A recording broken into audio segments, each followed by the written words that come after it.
Hi, I'm Maria Thea Harris, or Velo Sows on social media. Welcome back to So Over 50 podcast on So Organised Style. Grab a cuppa and relax with us. We show as well. So this show and tell is really great. You can show them, I've done this, what do you think? Or, hey, look, I'm doing this now. What's my next step? Should I do this? That's like gold. Like it really is gold. That's about a group of people coming together for one reason, which is to do something and to learn from each other, and to support each other. I just love that. That's Kay, who is a volunteer at the Nest community. Thank you to the Patreon supporters of So Organised Style podcast. Your monthly contribution keeps me producing these episodes for free. So Over 50 intersects with all communities. We're a community that is so over ageism. We're positively leading, being visible in the sewing world. Collaboration and connection are the key themes that you'll hear in today's podcast. This is the second episode about the Nest community in Brendale, Queensland. In the first episode, Ros Holt talked about the Nest community, how it began and how it's been growing strongly. Ros briefly talked about the volunteers and the Exchange program. In today's episode, we'll hear from Kay and Sarah, two volunteers at the Nest community, as well as Jo. Jo is a high school teacher from Mitchelton High School in Brisbane, and she's been bringing students to the Nest community to take part in the Exchange program since 2021.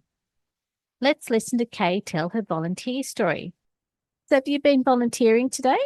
Yes, I have. I've been team leader. Most of the time I've been sorting wool. Okay. And getting wool sorted and bagged and weighed and priced and that sort of thing and out on the shelves. So that's been what I've been focusing on today.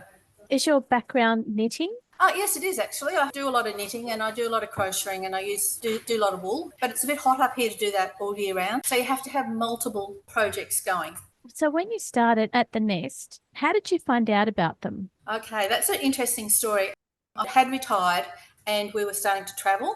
We were in a caravan. I was out at St. George and these two beautiful ladies, sisters, came up to me and asked me what I was doing, and I was crocheting at that stage. Okay.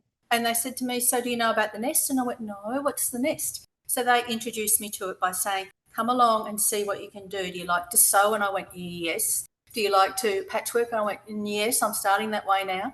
So they were lovely. And their two ladies now are on the same shift that I'm on. So they're on the same team, the Tuesday ladies. So it's lovely. So we meet up all the time now. And we talk camping as well as travelling, as well as sewing and patchwork and any other form of craft going. So it was lovely. So out at St. George, and Nest got a mention. And now the three of you are the Tuesday ladies? Yes, we're part of the team, yes. There's about 10 of us on Tuesday, so it's a busy day. In the earlier podcast, Ros talked to us about getting people into the Nest to volunteer. Mm-hmm. So what was your experience about that? After Jenny told me about the Nest, I just rocked up on the first Wednesday I could. Yep. And just wandered in when it was opened and had a look around and went, oh, my gosh, touched all the fabric, like the fabric, feel of fabric was just wonderful. So touched all that and then approached the team leader on the day. Her name was Kay too, so we sort of like hit it off, and said to her, what do you do here? And she explained, and then she said you should volunteer. And I went, so how do I do that? And at that stage it was really easy. Just walk upstairs and talk to Gwen or Ros and fill in a form. So I did that. While I was up there, they said, do you want to come back? And I said, yep. And they said, what day would suit? And I said, Wednesday probably. And that was it. So I didn't have any of that, the way that we've gone ahead and done the onboarding now. I was just sort of like, Glenn said, yeah, come on in. You just come into this group basically, and was accepted and welcomed. So the next Wednesday I turned up and it became my Wednesday. I became a Wednesday volunteer. I called you the Tuesday ladies, not the Wednesday ladies. No. I'm a Tuesday lady now. Over the last 2 or 3 years, I've been developing different skills, obviously, and they were looking for a new team leader on a Tuesday because the team leader was ill. Yeah. And I said to my current team leader, what do you reckon? She said, I think you're ready, Kay, to step up. And I said, okay, I'll put my hand up. And then that's how come I've become a team leader on a Tuesday. Do you find that the shift from being a hands-on volunteer to a team leader, was that a big shift for you? Not really, because the ladies are really lovely and you just need to start to talk to them about what they wanted to do. And there's always work or jobs or little tasks that fits in with what they want to do. And I just asked them, I said, so what do you want to do? Who wants to be on the cash register? Who wants to do sorting? Who wants to roll fabric? It just all sort of flows really lovely, basically. And that's how it works. And so even today I said to them, what do you want to do? We've got this and this and this, and these are the tasks we want to do. what do you think? Is there anyone that's willing to do the register? Because we had a lady down today. You know, I had 2 people say, look, I'd like to give it a go. So we had 2 people that we started to train up, because the aim is to have everybody able to do everything and for their collective knowledge to grow, because we've got experts, but we all want to learn a little bit more about each other and about the particular skills. So we've got a lady today whose fabric knowledge is amazing. And so I use that as the way of going, well, come and tell me what this is, what fabric's this? Because I'm a touch and feel person. I have to feel it. Yeah. Got to feel it. And I say, oh, gee, it feels so beautiful.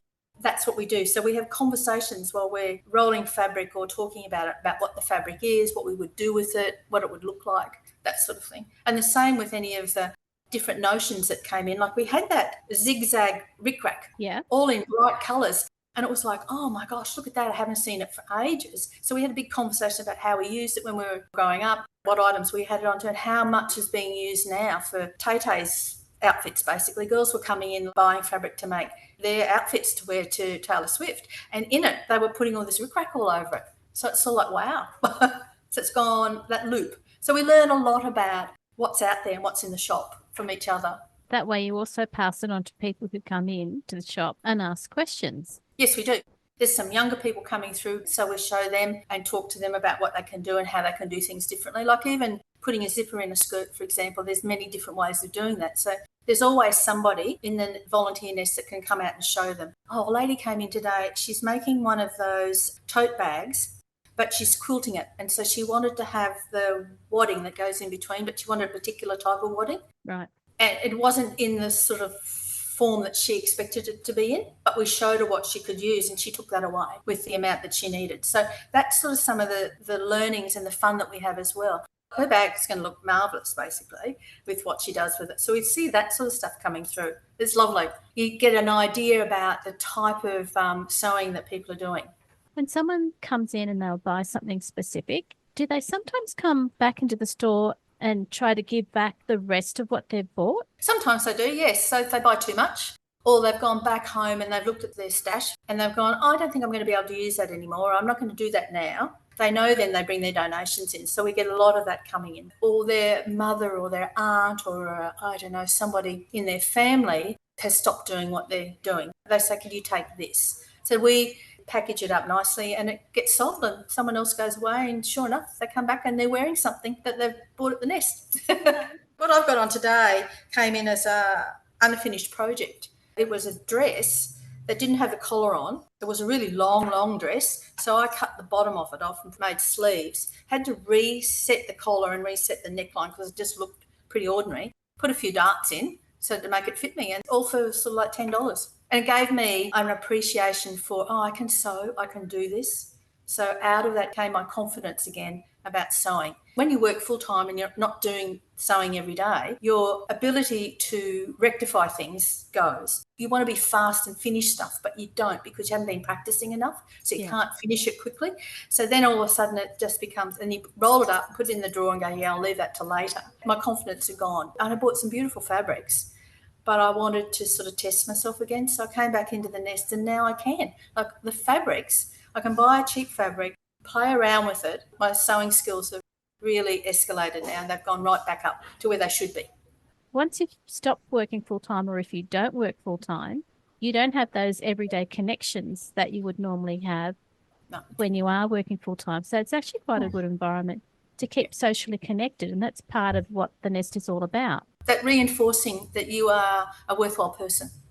We rarely talk about our background, so we don't know who's done what, basically. That doesn't matter. We rarely talk about our family because we're always talking about the craft and things that's going on in front of us, basically, and what we can learn from that. And then we bring it back and we show people. We show as well. So this show and tell is really great. We can show them, I've done this, what do you think? Or, hey, look, I'm doing this now. What's my next step? Should I do this? That's like gold. Like it really is gold. That's about a group of people coming together for one reason, which is to do something and to learn from each other, and to support each other. I just love that. We talked about how you found out about the community. So, Kate, how long have you been a volunteer at the Nest? It must be 5 or 6 years, maybe. So what did you seek when you first started as a volunteer at the Nest? Just a connection, getting back of confidence of using fabric, and then just to see what was possible. It's a really interesting process how You go, okay, and you talk and you chat and you go, well, that was really good. Come back next week and you chat a bit more, you learn a little bit more, you find out a little bit more that's coming in. All of a sudden you don't realise that you're hooked. It's like, yeah, I have to come back. I've got to come back and get my nest fix every week, I've got to meet these people, I've got to have a chat to them, I've got to see what's coming in, I've got to work out what I can do. And so 9 times out of 10, I'll take something home that I bought. It'll come home with me because I've come in and I've gone, yeah, I just think I need that. That particular piece of fabric just needs to come home with me. Well, why not? Yeah, exactly. Why not? Okay. It'll probably all come back, there'll be a period of time, I reckon, when a fair bit of that's going to come back. Yeah. What skills do you bring to the table?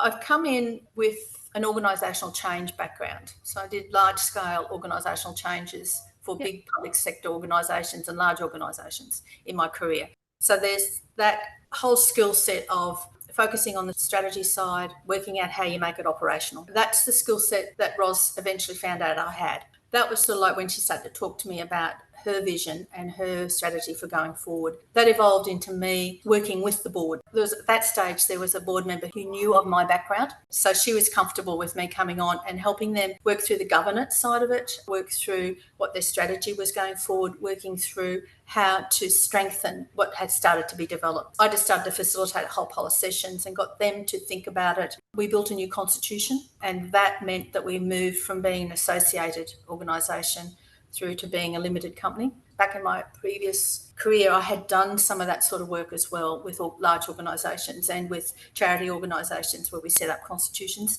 and set up management committees. So that was sort of like one of the skill sets that I was bringing forward. And now you're secretary of the board.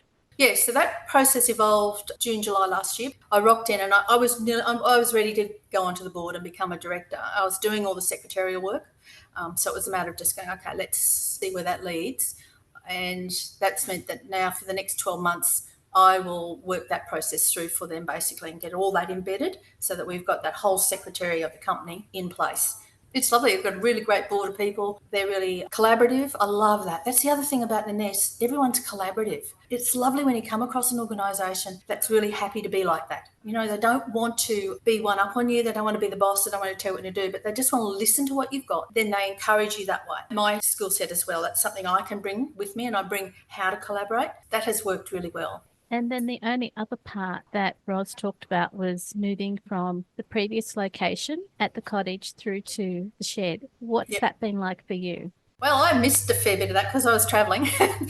I came at the last stages. So before I went, I seeded some ideas about what they needed to think about. And I had talked to Ros about change over that last 18 months leading up to it. So when I rocked back in, all I had to do was to go, okay, what have you got me in charge of? What's our team doing on the Tuesday? So I think we operated for maybe 2 or 3 weeks open. Then we closed for 2 or 3 weeks. Wool was sort of like my lot. I said, look, how about I take the wool? My team packed the wool up and we unpacked the wool. So every one of the groups picked up a particular item to sort of like focus on. Everyone focused on fabric. That was sort of like we knew then that someone had that in control. And then we just moved in here, and Ros has taken the vision and the idea. It's an amazing place. So when you're up here, you need to come and visit, please. Yep. But also what's been able to be achieved by everybody who works in a collaborative environment. Absolutely. And that's why we're a community. We're a community of about 130 volunteers. Yep. And we come together just to bring this alive. So when the customers come in, we greet them, we have a chat to them, and that's what I love, going out and seeing what they're doing and why they're here and whether it's their first time and where they found us. And we've had a variety of people from all over, and it's lovely to hear their stories and what they're focusing on and what they're looking for. And then if they can't find it on the floor, like today it was zips. I want a particular size zip in a particular colour. And I said, well, it wasn't on the shelf. I said, let me go and have a look at the bag. And sure enough, we got zips out the bag. And I could bring her out a handful and say, is this what you're looking for? Yeah. That's great. That's what we're trying to build. And that's how we do it collaboratively. It's all about, I haven't got all the knowledge. I've got some knowledge, but there's other ladies that have got some knowledge too. And by the time we come together, we've built it and we've all got this wonderful developing set of knowledge about all the items that are out there. Well, Kate, thank you for telling us about what the experience has been like for you as a volunteer who heard about the Nest while you were travelling around Australia and are now on the board. Interesting journey. And you're still doing what you do every day. You're still able to travel, but you come in and you have a really good time with the volunteers and helping people who are coming into the store just to find out what's going on every day and what's available. Yeah. And I love that. And we've got a board meeting this Thursday, and that's a different level of knowledge. So that allows me to think a lot more strategic for the direction here. So you've heard me talk a whole pole about operational, day-to-day stuff, what I get out of it from that, but there's a lot I get out of it at the strategic level as well, and working across the finances, across the risks that we do, and across that strategic direction and where that's likely to go as well. We're more than just minute takers.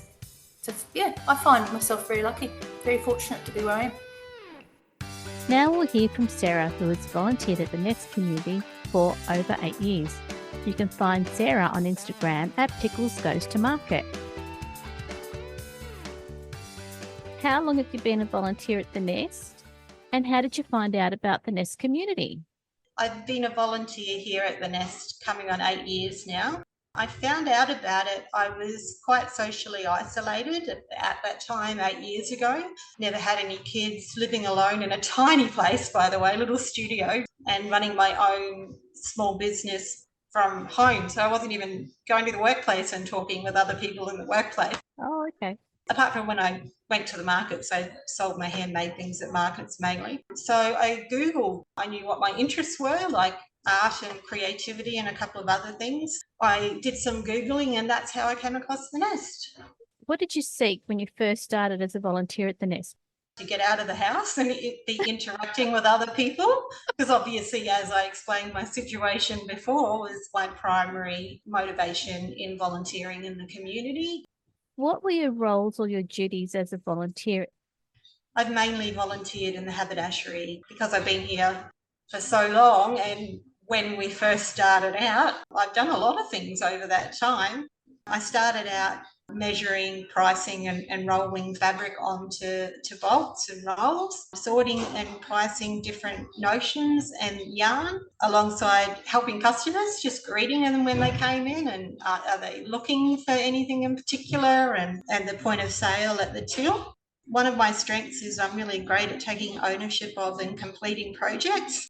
I was coming in 3 days a fortnight at that time too, so because I was there quite often, it was worked out well to give me a job and have me focus on it, and I could get it done. So I did that with organising displays and systems for zips and embroidery threads, and I've become a sewing pattern person. That's my favourite job, and what I usually do when I come in to volunteer, I mainly sort the patterns now, found my little niche. Now that you've found your niche, how did you learn about the sewing patterns? I guess it was a project given to me because they had a display and they wanted it tidied and sorted. So that's how I got into it. I did already know how to sew, which is important, that you enjoy whatever role you end up in the haberdashery, but then also you have to know something about it. And it's been really interesting. Some of the patterns that I've come across have just been amazing. I really do enjoy it. Anyone in particular that stands out to you? Any pattern in particular that came across the desk and you thought, oh my goodness? Well, I do hundreds a day. That's a really hard question.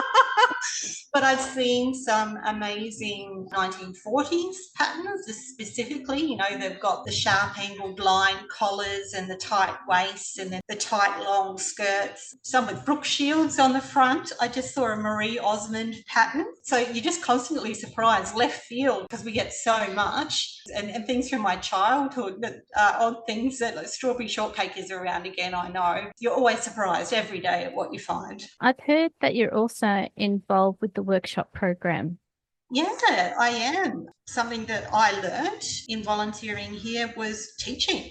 I have a broad range of creative skills and I can paint and draw and do all sorts of things, but it's a really different story teaching other people how to do it. Like knowing how to do it yourself is one thing, but then you've got to communicate to other people and then work with them in the way that they know how, and different approaches that might work for them. And I was actually quite nervous when I first did my first couple of workshops because it was a very new experience, but yeah, I love it. I really love it because it's my joy. Art and creativity has just brought so much to my life that being able to share that with others is just my passion. Because you've been associated with the Nest community for 8 years, you've gotten a lot out of it personally. Oh, absolutely. Yeah. I mean, I am still coming here 8 years later because I love it. Otherwise, I wouldn't still be coming. I'd be volunteering somewhere else. It's a wonderful organisation. It was really small when I first started, but it hasn't changed in that sense of community, providing those low cost resources. Amazing, especially now with the cost of living. It's great on all fronts, great for people volunteering, connecting with each other. I've learnt a lot skills wise volunteering here, like, oh, I'm stuck on this particular fancy covered zip on this designer Vogue. I just can't get it. And another volunteer will be able to figure it out. And it is a really lovely place too to volunteer. Why I'm here so long, though some places, don't have that wonderful warmth and positivity. I have volunteered at a lot of organisations over the years, and I can honestly say that this is the best one I've ever volunteered at. Sarah, thank you for sharing your story about what you've gained out of being a volunteer at the Nest community.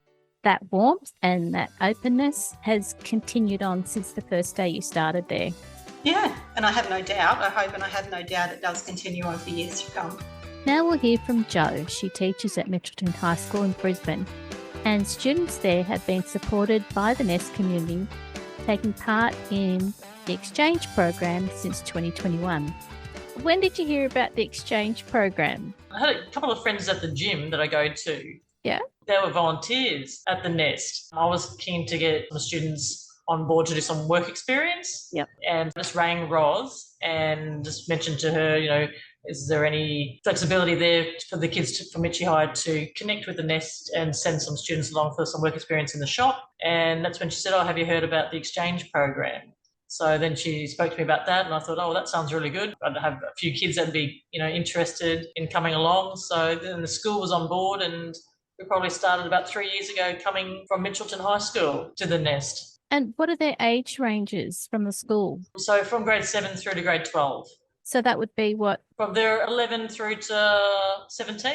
A lot of time when I talk to people who do craft would have started at about that age. Yeah, it's nice. Some of the students that have done craft activities with their mums or their grandmas. Yeah. Then we've just had students to start this term that have never been on a sewing machine before. Yeah, so we've just got a variety of students. And I've got one student that comes, the last 2 years, and she's just fixated and she wants to do jewellery design. Yeah, so it's a very flexible environment for the students to pursue in different areas that they're interested in. Talk me through what happens in each sessions when the girls come to visit the Nest community. When we first come at the start of each term, sometimes I might have a group of new students as well. So the volunteers just sit down with them probably for about 20 minutes, and there's a PowerPoint that they run through with them, why the Nest was actually created and the work that the ladies do, and they give them a tour of the facility as well, behind the scenes too, so they know that a lot of work goes into the volunteers and all the donations that they go through, sift through every day.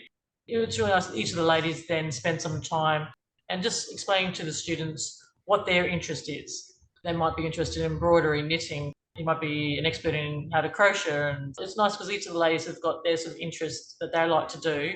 Over the term, you get to see that they're learning from each other as well, which is really nice. And, even if one of the students says that they'd like to learn something, the ladies would be there in their own time, Googling, on YouTube, trying to find out, how to make it happen, which is really nice. Yeah, then they'll be sifting through the donations and to seeing if they could come up with a project for the students the following week that was based on their own interest. As part of the Exchange program, from the students' point of view, do you get them to journal their time at the Exchange program? Each week the students tick off, the ladies have done up just a double-sided sheet, and they just work through over the course of the time that we're here, whether it be a term or a semester, different activities that they can be involved in. One week they might be doing sewing, and then the next week they sort of might mix it up. So they start ticking things off that might be basic, they haven't been on a sewing machine, and then they go through the process of different things. Have you got any students who are in the Exchange program who had been in the Exchange program in the previous location of the Nest to the current location at Brendale? Yeah, there's a couple of students that are keen to come each term that we come out.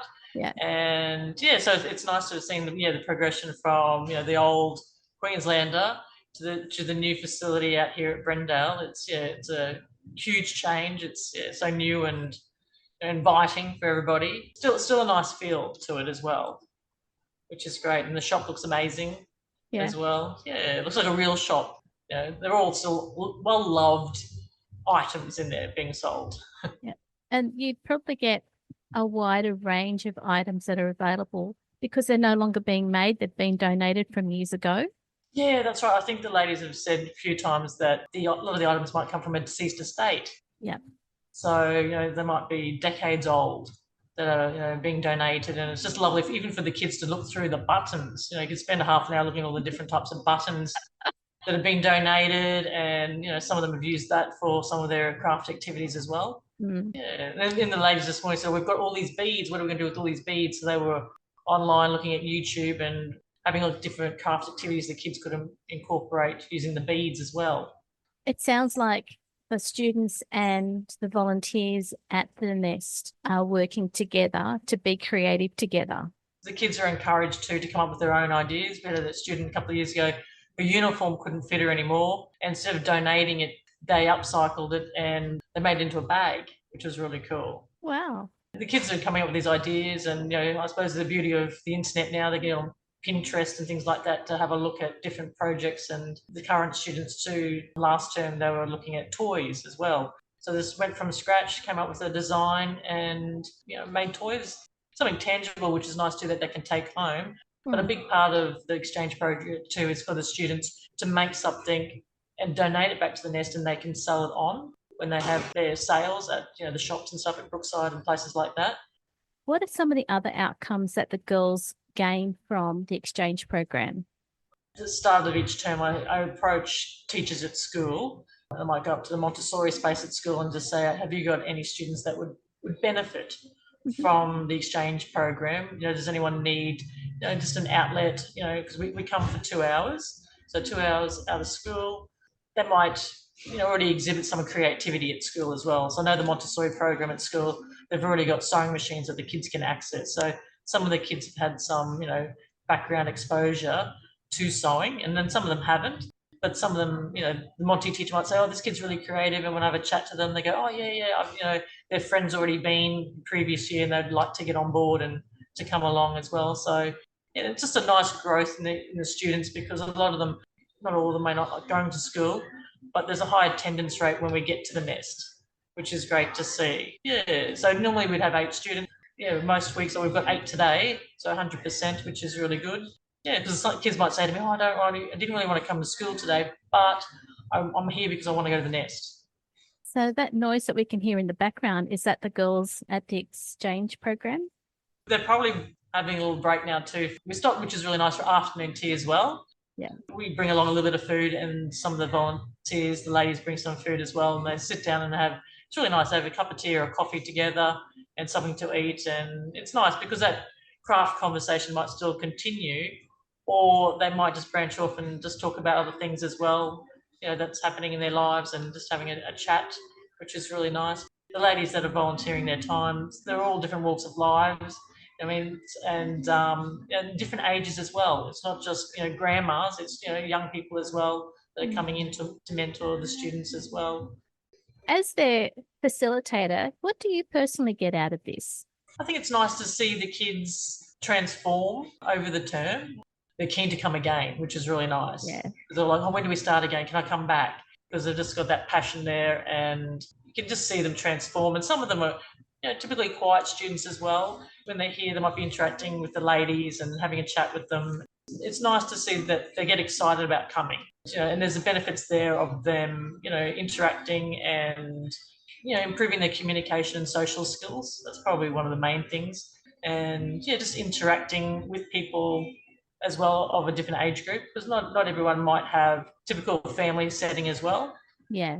Or access to grandparents, which is really nice for them to be able to develop relationships with people other than their peers.